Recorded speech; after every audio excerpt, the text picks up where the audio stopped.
algo cortito de que hemos visto Tesalonicenses, primera y segunda carta. Vamos a continuar con la primera, que son dos cartas parecidas. Y tiene básicamente, primera Tesalonicenses, hay cosas básicas que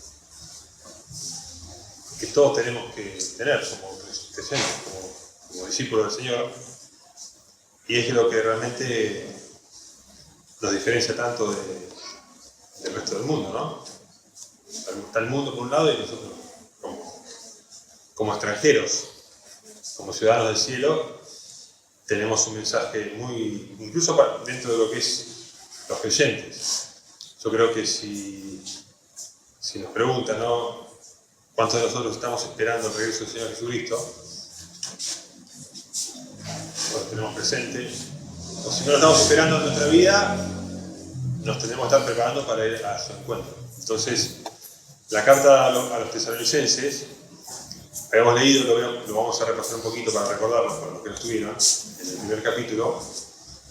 Tengo una traducción que es un lenguaje más actual, que también nos va a servir para entender mejor. Fíjense que Pablo los saluda, los tesalonicenses, les envió una carta. Pablo, Silvano y Timoteo saludan a la comunidad de los creyentes de la ciudad de Tesalónica, que están unidos a Dios, el Padre, y al Señor Jesucristo. Que Dios derrame su gracia y su paz sobre ustedes. Ese es el primer versículo de la carta, la introducción. Y bueno, sigue, vamos a ir un poquito al repaso. Fíjense cómo dice el versículo 8. Vamos a leerlo. Escuchen bien esta versión que es muy simple para entender. Partiendo de ustedes, el mensaje del Señor se ha extendido no solo por Macedonia y Acaya, sino por todas partes. Y se sabe de la fe que ustedes tienen en Dios, de manera que ya no es necesario que nosotros digamos nada. Es la fe que nosotros tenemos en Dios lo que nos diferencia. En estos días que, por suerte, no me tengo agua, por suerte, o gracias a quién, uno puede decir, bueno, yo creo en Dios, ¿no? He puesto mi confianza en el Señor y damos testimonio, ¿no?, que el Señor cuida de nosotros.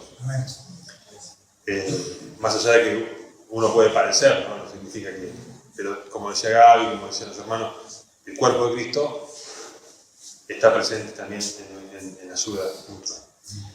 Y fíjense cómo sigue el versículo 9, dice, al contrario, esos mismos hablan de nuestra llegada a ustedes y de cómo ustedes abandonaron los ídolos y se volvieron al Dios vivo y verdadero para servirle y esperar que vuelva del cielo Jesús, el Hijo de Dios, al cual Dios resucitó. Jesús es quien nos salva del terrible castigo que viene. Esa es la buena noticia del Evangelio, que es que Jesús murió, que fue resucitado por el Padre y que va a venir. Amén. Entonces, la guerra ya está ganada. Básicamente, como decir, en la Segunda Guerra Mundial, cuando terminó la Guerra Mundial, uno tenía que esperar que vengan a rescatarlo, a sacarlo del campo de concentración que estaba. Y la creación, como dice Pablo en Romanos, gime y aún está con dolores de parto, deseando ser, ¿no?, redimida, liberada de esta corrupción a la libertad gloriosa de los hijos de Dios. Esa es nuestra esperanza, porque sabemos que en esta vida los problemas siguen, a veces se agravan en una situación extraordinaria como la que vivimos en la ciudad, pero después, una vez que las cosas se normalizan, los achaques de la edad, los problemas, los sinsabores de esta vida. Yo la otra vez compartía un mensaje que el Señor dice, nos salva del terrible castigo que viene. Cristo nos murió para que nosotros no nos enfermemos, no envejezcamos, no tengamos necesidades de ningún tipo y no muramos. Porque vamos a envejecer, porque nos enfermamos, porque tenemos que lidiar con la vida que lidiamos y finalmente nos tenemos que enfrentar con la misma muerte que se enfrenta todo ser humano. Entonces, ¿de qué me salva Jesús, mi Señor? Del terrible castigo que viene. Pablo dice que ordena, no Pablo, el escritor de Hebreos, algunos pueden pensar que Pablo, dice, ordena cosas que hay en manos de Dios vivo. ¿no? El castigo, ¿no? Un hervor de juicio y castigo que ha de caer sobre los enemigos de Dios. Entonces, nosotros, si bien tenemos esa confianza en el Señor que es nuestro ayudador y que nos sostiene a través de las pruebas igual vienen. Pero es mucho mejor vivir con Cristo que sin Él. Más allá de la salvación incluso. Yo lo que pensaba, uno como una filosofía, ¿no? Uno lee Sartre, los filósofos, no sé, Aristóteles, los filósofos, y es como el agua. Es insípida, incolora y no logra. ¿Viste? Sobrevivís, pero cuando vos tomás un vino, una bebida, una gaseosa, como que tiene sabor, ¿no? Te da alegría, te cambia. Y el Señor Jesucristo es así en nuestra vida, ¿no? Él convirtió el agua en vino. Flor de festejo se mandaron en la boda de Caná, y es eso de nuestra vida, el Señor, ¿no? Cuando venimos acá y cantamos con gozo, ¿gozo de qué? ¿Cómo es cristiano? ¿Que tiene algún artista? ¿Tiene los hits de los Rolling Stones acá que están de moda? No. Puso cántico nuevo en mi boca, ¿no? Dice el Salmo. Y realmente esa experiencia de conversión, que me sacó del lodo cenagoso y me puso mis pies sobre la piedra, es la experiencia de la conversión. De la persona que estaba en este mundo en distintas situaciones, porque hay gente que tiene muchas cosas materiales, pero tiene una depresión, una tristeza interior muy grande. Y está la persona que le faltan todas las cosas materiales y a veces son ricos en fe y se siente mejor que lo tiene todo. Y a veces también, obviamente, las necesidades son materiales y espirituales. Pero cualquiera sea nuestra situación, Cristo es poderoso para hacernos andar en una vida nueva, con alegría, con gozo. Sigamos leyendo un poquito de Tesalonicenses. Fíjense, este entonces era el mensaje de esperar de los cielos el regreso a Jesucristo. Esa era la gran esperanza de la gente que era desde ese entonces perseguida por los judíos. Acá en el segundo capítulo de la carta, Pablo habla de la persecución que tenían. Fíjense en el versículo 13, voy a leer.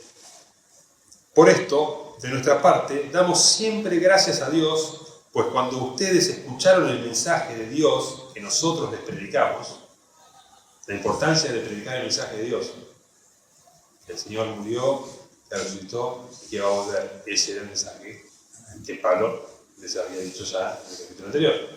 Este es el Evangelio. Cuando ustedes escucharon ese mensaje de nosotros, que les predicamos, lo recibieron como mensaje de Dios, como palabra de Dios, dice la Reina Valera, y no como mensaje de hombre, no como palabra de hombres, ¿no? Y en verdad es el mensaje de Dios, el cual produce sus resultados en ustedes los que creen. O sea que en los que creen, la palabra produce un cambio. El mensaje del Evangelio transforma la vida. Pone nuevos intereses en nuestro corazón, nuevas metas, una nueva esperanza, un nuevo Señor a quien obedecer.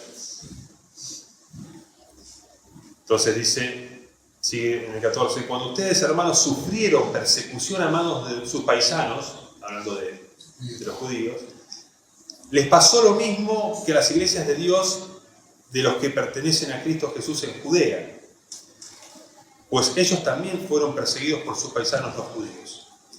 Estos judíos mataron al Señor Jesús, como antes habían matado a los profetas y nos echaron fuera a nosotros. Había una gran oposición del pueblo judío en ese entonces, que justamente fue de los judíos donde salió la palabra, ¿no? Los apóstoles eran todos judíos, después se extendió el evangelio a los gentiles. No agradan a Dios y están en contra de todos, hablando del celo religioso de los judíos. Fíjense.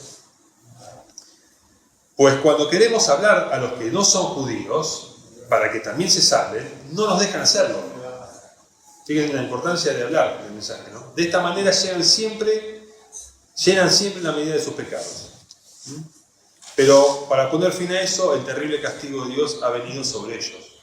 Habla de una destrucción que vino sobre los judíos en el año 70 de Tito y destruyó todo lo que era Jerusalén. Vamos a ir al capítulo 3 para hacer la lectura de corrido y ya considerar la carta de Pablo a los tesalonicenses y nosotros ver un poco ver la experiencia cristiana de ese entonces y si nosotros también tenemos el mismo sentir y nos pasan las mismas cosas. Dice Pablo 3.1. Entonces, no pudiendo resistir más, decidimos quedarnos solos en Atenas y enviar a nuestro hermano Timoteo, que es colaborador de Dios en el anuncio del Evangelio de Cristo. Lo enviamos para que fuera a afirmarlos y animarlos en su fe y para que ninguno se dejara confundir por estas dificultades. O sea, ante las persecuciones, ante los que enseñan diferente doctrina, la judaizante, es confirmar en la fe. La fe es algo precioso, ¿no? Nuestra santísima fe, una fe igualmente preciosa que la nuestra, dice el apóstol Pedro, y muchas veces no todos tienen el mismo grado de madurez y de firmeza, que a veces si viene uno con una doctrina medio diferente, y estamos rodeados de maestros, de gurúes, de personas que llevan un mensaje. Todos tienen su librito. Nosotros tenemos que tener así de la palabra de vida. Dice, entonces lo enviaron a Timoteo. Además, cuando todavía estábamos con ustedes, les advertimos que íbamos a tener aflicciones y así sucedió como ya saben. Por eso, yo en particular, no pudiendo resistir más, mandé preguntar cómo andaban ustedes en cuanto a su fe, pues tenía miedo de que el tentador les hubiera puesto una tentación y que nuestro trabajo hubiera resultado en vano. O sea que hay una batalla espiritual cuando recibimos el Evangelio y la doctrina también.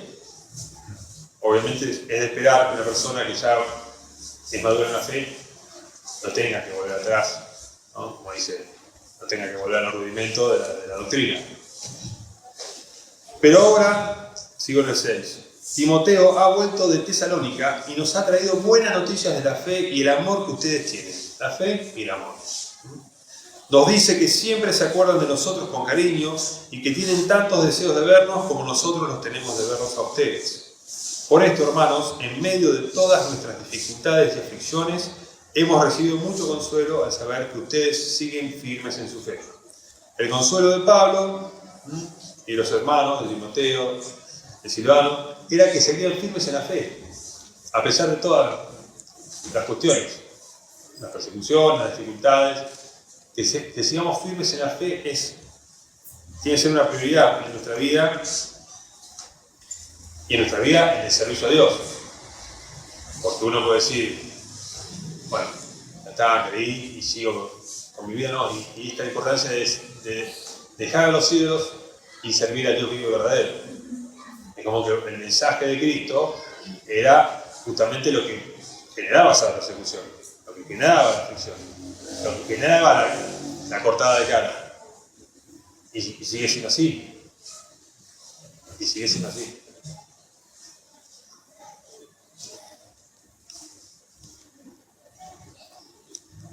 ¿Una cosita? Sí. En aquel tiempo también lo que se esperaba era que Jesús iba a regresar ahí, era inminente, ¿no? Y cuando yo esperaba, cuando vos esperas no sé, esperas una parte de cumpleaños y te dan un cachetazo, es una tribulación grande, porque cuando tenés falsa expectativa, ¿no? Entonces esa es la definitiva que tenían que afirmarlo, porque ellos habiendo esperado que Dios es el salvador, que nos va a libertar, un montón de cosas, y a veces la gente tiene esa expectativa, incluso hoy, tiene falsa expectativa que Dios nos va a pegar en esto, y Dios está dando un reino venidero, que no tiene nada que ver con las tribulaciones que pasan acá, porque acá es aclara, dice, en 4 dice, porque también estando con ustedes, les predecíamos que íbamos a pasar tribulaciones, como ha acontecido y saben, ¿no? O sea, ¿por qué no me va a tocar a mí? ¿Por qué no se me va a inundar mi casa? Y me voy a perderlo todo, ¿por qué no puedo perder el auto, caer en el anillo o pasar con una tribulación así? O sea, nos pasa todos los mismos padecimientos y a veces cuando en las iglesias prometen que todo te va a ir bien, no, desde hoy en día tu vida va a cambiar, y no explican en qué manera va a cambiar, la gente se desanima y se pierde. Entonces, por eso la confirmación de Pablo dice, miren que nosotros esperamos un reino venidero. Acá vamos a tener, como dijo el Señor, en el mundo tendrán aflicción, pero confíen, lo es cierto. El Señor nos dio su paz, mi paz les doy. ¿No? El Señor dice, aprendan de mí, que soy manso y humilde de corazón, ¿no? Y hallarán descanso, paz para vuestras almas.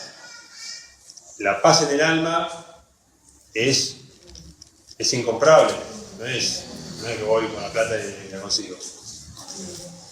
Entonces, dice Pablo en el 8, dice, el saber que ustedes están firmes en el Señor nos reaviva.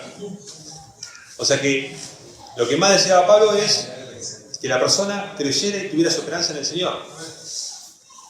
No era otra cuestión, era ese el objetivo principal. ¿Cómo podremos dar suficientes gracias a nuestro Dios por ustedes y por el mucho gozo que a causa de ustedes tenemos delante de Dios, de Él? Día y noche suplicamos a Dios que nos permita verlos personalmente y completar lo que todavía falte en su fe. O sea, Pablo quería reencontrarse con los tesalonicenses y ministrar, ¿no?, la palabra para completar lo que todavía falte en su fe, o sea, de revelación en cuanto al reino venidero, etc. Dice Pablo, fíjense, esto es una oración. Deseamos que Dios mismo, nuestro Padre, y nuestro Señor Jesús, nos ayuden para que podamos ir a visitarlos y que el Señor los haga crecer y tener todavía más amor los unos para con nosotros y para con todos, como nosotros los amamos a ustedes. Que los haga firmes en sus corazones, santos e irreprochables delante de Dios nuestro Padre, cuando regrese nuestro Señor Jesús con todo su pueblo santo. Amén. Esa es la oración de Pablo, lo que sin cesar pedía. Que nosotros podamos estar ese día de una manera íntegra delante de Cristo, ¿no? Santos, irreprochables, ¿no? Firmes en nuestros corazones. Para tener un corazón firme, ¿qué tengo que hacer? Porque y lo que dice que el temor, ¿no?, el amor echa fuera el temor, pero el que teme no ha sido perfeccionado. Entonces, un corazón firme se perfecciona en la fe. Porque nosotros, esto que decía la hermana Sol, veo mi pecado. Y tenemos la confesión abierta del apóstol Pablo en Romanos 7 que dice, el pecado está en mí, el mal está en mi carne. Soy miserable. Miserable de mí. ¿Quién me va a salvar? Entonces, estoy firme en la fe a pesar de que en la carne soy un pobre pecador, un pobre mortal, un pobre infeliz. Esta carne es débil. Es hipócrita si pretende no ser débil o pretende ser, ¿no?, virtuosa, ¿no?, impecable. Dice, si decimos que no tenemos pecado, mentimos. Y la verdad no está en nosotros. Cuando la verdad está en el converso, en la persona que realmente creyó, cuando la verdad está en vos, dice que primeramente la verdad te hace libre. ¿Cómo te hace libre? ¿Sabemos cómo nos hace libre la verdad? De la ley del pecado y la muerte. Y aparte, el Señor dice, si el Hijo los libertare, serán verdaderamente libres. Amén. ¿Cómo te libra? Por su sangre. Amén. Por la sangre que derramó para redimirte, te libra. Porque esa sangre paga el precio de tus pecados. Porque si no, la cuenta, ¿qué significa adentro? No salís más. Una eternidad separado de Dios. Es lo que te espera si morís en tus pecados. Pero la gente todavía, ese mensaje, o le resulta demasiado duro, o no lo quiere escuchar y le parece demasiado, ¿no? Lo queremos maquillar, y la verdad está, lo dijo Pablo en el inicio, su Hijo Jesús, que nos salva del terrible castigo que viene. Entonces uno está firme en su corazón cuando en mi corazón Estoy confiado en ¿qué? En que el Señor hizo la obra, el cual me amó y se dio a sí mismo por mí, como dice Pablo. Pablo que decía, yo el primero de los pecadores, ¿no? Yo el más pequeño de los apóstoles, yo que perseguí la iglesia de Dios y que encima fui culpable de la muerte de los santos, pudo, sin embargo, ser recibido en misericordia, restaurado y predicar con confianza. No se quedó mirando las macanas que se mandó en el pasado. Pablo, el genocida Pablo, sería, ¿no?, una especie así de título, convertido en el santo, en el santo apóstol, una locura, ¿no? Esas cosas que solo el Señor puede hacer. Si vemos el currículum de los discípulos del Señor, uno dice, qué barbaridad. Uno dice, Juan, el apóstol Juan, ¿de qué universidad salió? Escribió el Evangelio un tipo que era un pescador de un lugar escondido en una aldea. Y vos le dices el Evangelio y dices, increíble, ¿no? Eso es demostración de que es el poder de Dios manifestado en sus escogidos, ¿no? En aquellos instrumentos que Él escogió para llevar a cabo la obra de la predicación del Evangelio y de la revelación de su palabra.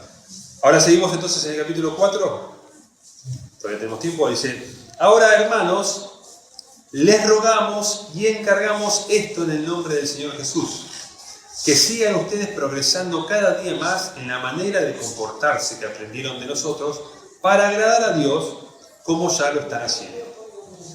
Entonces, Pablo, después de anunciar el Evangelio, de hablar de la fe de ellos, de la necesidad de seguir firmes en la fe, y de hacer una oración, les encarga la necesidad que tenemos todos de seguir progresando, ¿no?, en la manera de comportarse, o sea, de vivir. Esa es la gran prueba de madurez del cristiano. Cómo nos conducimos en el mundo, en nuestra casa, en nuestro trabajo, en la sociedad y en todo lugar. Y dice, como ya lo están haciendo, o sea que ya venían bien y era necesario confirmar eso y perfeccionarlo. Dice, ustedes conocen las instrucciones que les dimos por la autoridad del Señor Jesús. Estas instrucciones por la autoridad del Señor Jesús, fíjense que si leen al final de los evangelios, el Señor le dijo a los apóstoles que vayan, prediquen el evangelio, enseñándoles a todos que guarden, ¿no?, haciendo discípulos a todas las naciones, enseñándoles que guarden, o sea, que observen, que cumplan todo lo que yo les he mandado. Entonces, con esa autoridad del Señor Jesús, las conocen ustedes, las instrucciones que les dimos por la autoridad del Señor Jesús. Entonces, la importancia en la iglesia, el pueblo de Dios, los que están adentro, no los que están afuera, como dice Pablo, los de afuera tendrán que les juzguen, nosotros juzgamos a los que están adentro. Entonces, hay una autoridad que se ejerce en la congregación. Hay una autoridad de parte del Señor Jesús para la edificación, para que ninguno pague a otro mal por mal, para que ninguno abuse de la gracia y para que ninguno sea tropiezo a su hermano. Imagínense que uno empieza a predicar acá cualquier cosa y dice, no, libertad, no, pará. Tenemos que velar tenemos que velar por la verdad, por la sana doctrina, por el amor, por el respeto irrestricto. Un hombre que golpea a la mujer, por ejemplo, no, bueno, tiene que soportar. Esas cosas es abusar. Entonces, ese tipo de cosas también vemos. ¿Por qué pongo ese caso? Porque el ejemplo en la iglesia de Corintios, Pablo dice, este fornicario saquen este perverso de medio de ustedes. Persona que había pecado gravemente y tenía que ser, ¿no?, bajo la autoridad que tiene la iglesia, apartada, a fin de que el cuerpo sea, ¿no?, sea entregado a Satanás para destrucción de la carne, a fin de que el espíritu sea salvo en el día del Señor. Entonces, no vamos a entrar en eso, pero vemos que la autoridad en la iglesia es necesaria. Si uno no es consciente de que yo voy a una congregación, soy parte de un cuerpo, parte del pueblo de Dios, y que no puedo vivir como semejante, no puedo ser una oveja del Señor. Soy una cabrita. La cabra que dice a mí no me diga qué tengo que hacer, ahora tengo, obviamente todos tenemos libertad, pero ¿la libertad para qué? Para lo bueno, para vivir justa, sobria y piadosamente, no para vivir como me plazca para lo malo, ¿no? Como dice Pablo, no usando la gracia para ocasión para la carne. Entonces les dice, ya lo que las instrucciones, dice, lo que Dios quiere, miren, fíjense esto, que como los últimos tiempos han sido ya un preludio de lo que viene, de lo que ya había dicho el Señor, por haberse multiplicado la maldad, el amor de muchos se enfriará, y la gente sería como en los tiempos de Lot, de Sodoma y Gomorra, como los días de Noé. Dice, lo que Dios quiere es que ustedes lleven una vida santa, que nadie cometa inmoralidades sexuales y que cada uno sepa dominar su propio cuerpo en forma santa y respetuosa, no con pasión ni malos deseos, como las gentes que no conocen a Dios. Acá se refiere en la Reina Valera a la fornicación, que se aparten de fornicación, ¿no? La prostitución, el ejercicio de la prostitución, el ir con prostituta, el sexo fuera de lugar, era lo que desde los días sí, incluso del pacto de Moisés, porque un poco el respetar a la mujer y tener a tu mujer, tomarla por mujer, no poderla abandonar, entonces el Señor dice, por la dureza de vuestro corazón, Moisés le concedió la carta de divorcio. Pero en el principio, Dios creó al hombre y a la mujer para que sean una sola carne, ¿no? Por eso dice, no destruyamos la obra de Dios, dice, no separe el hombre lo que Dios unió. Entonces, la gran importancia es de que el matrimonio sea honrado, sea guardado, la fidelidad conyugal, y eso son las bases de la familia, de la felicidad, si se quiere. Porque vamos a ser sinceros, cuánta tristeza, cuántos perjuicios nos trae justamente las infidelidades, la falta de amor, el abandono. Todas esas cosas son lo que te desagrada a Dios y a nosotros también. O sea, es algo que tenemos que guardar como pueblo de Dios. Dice, y que cada uno sepa dominar su propio cuerpo en forma santa y respetuosa, no con pasión y malos deseos como la gente que no conoce a Dios. Que nadie abuse ni engañe en este asunto a su prójimo, porque el Señor castiga duramente todo esto, como ya les hemos advertido. Fíjense, repito, que nadie abuse ni engañe en este asunto, en esto de la sexualidad, de la fidelidad conyugal, porque el Señor castiga duramente todo esto, como ya les hemos advertido. Y esto, por si quedaba alguna duda, y por si dice, pues Dios no nos ha llamado a vivir en impureza, sino en santidad. Así pues, el que desprecia estas enseñanzas, no desprecia a ningún hombre, sino a Dios, que les ha dado a ustedes su Espíritu Santo.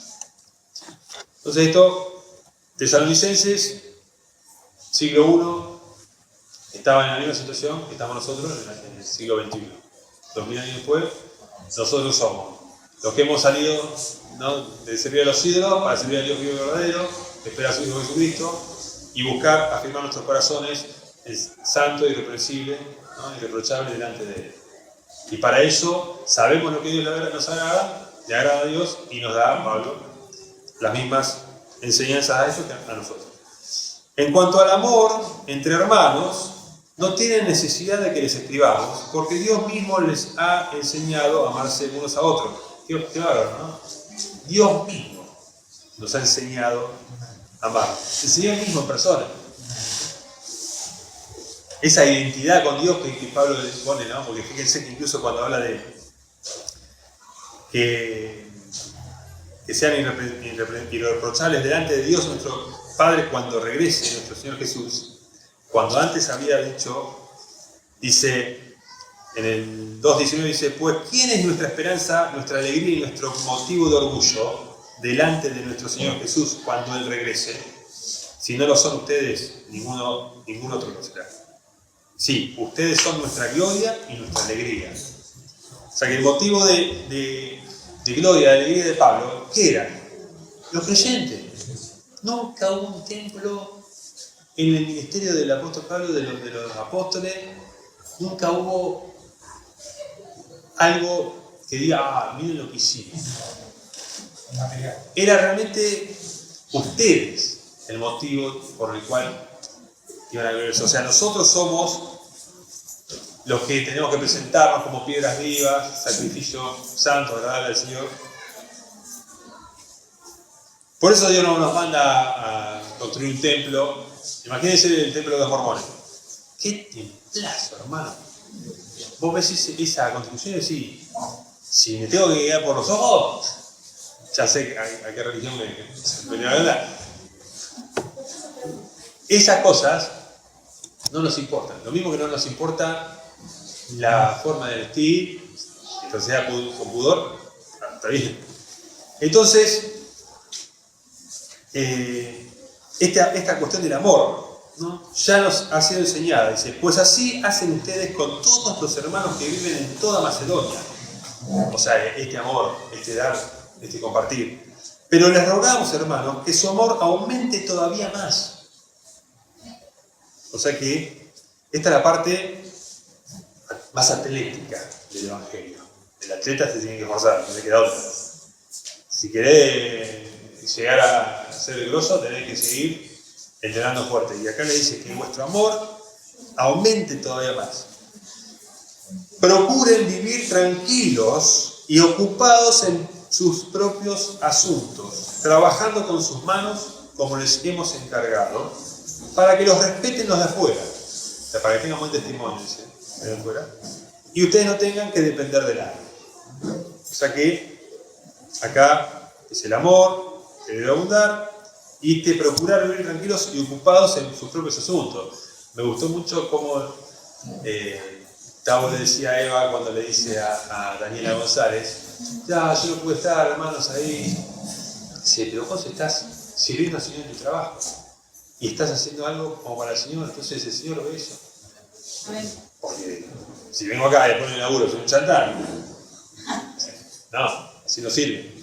Sirve que abundemos en el amor y que también nos ocupemos de nuestros propios asuntos diligentemente y tengamos buen testimonio. Eso es completo. Sin que os falte cosa alguna, dice Santiago. Perfectos y cabales. Afilados, bien afiladitos. Y fíjense acá cómo vuelve a traer el mensaje de la esperanza, la importancia, lo más trascendente de la fe. Dice, hermanos, no queremos que se queden sin saber lo que pasa con los muertos, para que ustedes no se entristezcan como los otros, los que no tienen esperanza. Así como creemos que Jesús murió y resucitó, este es el corazón de nuestra fe, creemos que Jesús murió y resucitó, así también creemos que Dios va a resucitar con Jesús a los que murieron creyendo en Él. Entonces, cada uno de nosotros marcha en esta vida hacia ese lugar.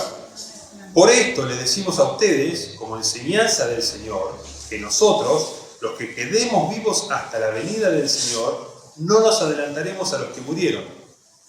O sea, no es que nosotros vamos a estar con el Señor y los que murieron van a quedar atrás. No. Por esto les decimos a ustedes, como enseñanza del Señor, dice, porque se oirá una voz de mando, la voz de un arcángel y el sonido de la trompeta de Dios, y el Señor mismo bajará del cielo. Y los que murieron creyendo en Cristo resucitarán primero. Después, los que hayamos quedado vivos seremos llevados juntamente con ellos en las nubes para encontrarnos con el Señor en el aire, y así estaremos con el Señor para siempre. Anímense, pues, unos a otros con estas palabras. Ahí termina el capítulo 4, después el 5 habla también del regreso, que también es muy importante, todo el final de esta carta. pero bueno, no tenemos más tiempo. Releanla y si hay alguna pregunta, lo importante es que nosotros, teniendo las cartas del apóstol Pablo, teniendo la Biblia en 44 versiones, las leamos completitas, la consideremos, nos veamos y, bueno, tengo esta esperanza, estoy procurando esto, agradar al Señor, tengo esto en mi vida, eso me va a producir gozo. ¿Cuál es mi gozo? ¿Cuál es mi recompensa? ¿Cuál es la esperanza? Pero si yo la tengo puesta en que el mundo va a cambiar, me voy a pegar un palo todos los días porque veo la noticia y no estamos, por más que esté bien, porque incluso Pablo habla de que vendrá como ladrón en las noches. Cuando digan paz y seguridad, cuando digan estamos bien, va a venir todo el peor. O sea que, en definitiva, lo que nos importa a nosotros es afirmar nuestros corazones delante del Señor en su venida. Ese día, dice Pablo, cada uno recibirá su alabanza de Dios. Cristo tiene el poder de su Padre. El juicio de Dios le fue dado al Hijo. La posibilidad de ver, ¿no? El que tiene ojos como llama de fuego y discierne las intenciones del corazón, es Cristo mismo. Él, estamos desnudos y todas las cosas están abiertas delante de Dios, para que debemos dar cuenta. Entonces, la iglesia se alienta, se anima y se fortalece en la fe, ¿para qué? Para que todos reciban un galardón completo. Y nos gozamos, dice, así como lo están haciendo.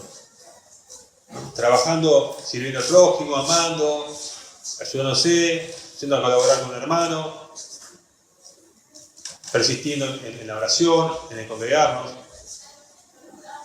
Somos testigos de una congregación cristiana, de discípulos genuinos, de una iglesia como Filadelfia, aunque sea, tiene poca fuerza, será medio pequeña, pero no ha negado mi nombre y ha guardado mi palabra.